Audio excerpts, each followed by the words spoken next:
This video is to address the problems in our homework and our Common Core type problems that involve exactly.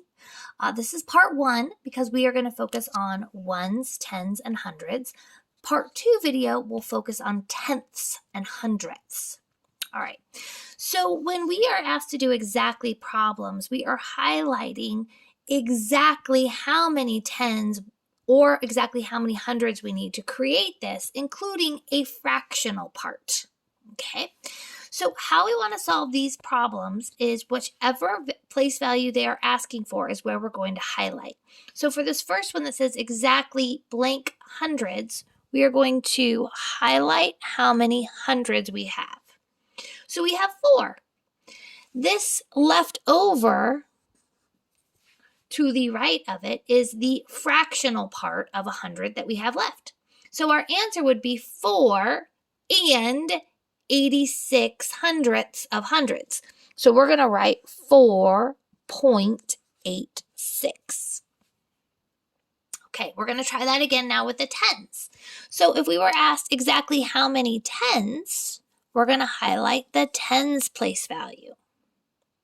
So what we see is that we have not just 8, but 48 tens.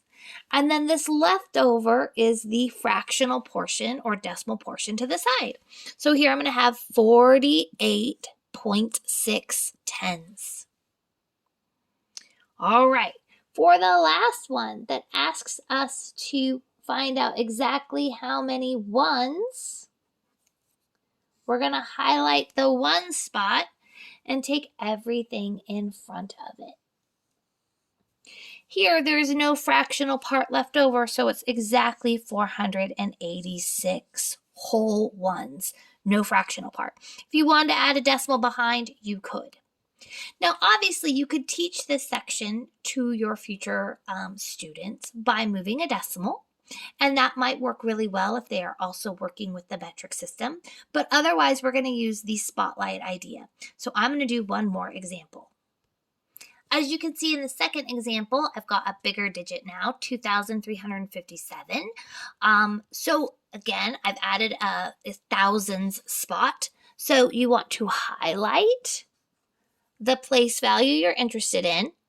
That's exactly how many we have is 2. The leftover behind is the decimal portion. So our first answer would be 2.357 thousands. All right, for the next question, which asks about how many hundreds are exactly in 2,357. I'm going to highlight the hundred spot. Everything to the front is 23 hundreds. The part behind is the fractional decimal part behind. So we'll have 23.57. All right, for the next one, we playing this game, we getting the hang of it? We would highlight the 10 spot. Take everything in front, 235. The 7 that's behind goes behind the decimal. And then for the 1 spot, it's just 2,357. Again, you could teach it by just moving the decimal one way or the other, but I like the idea of highlighting the place value because it emphasizes place value. All right, the next video is going to play with hundredths and tenths.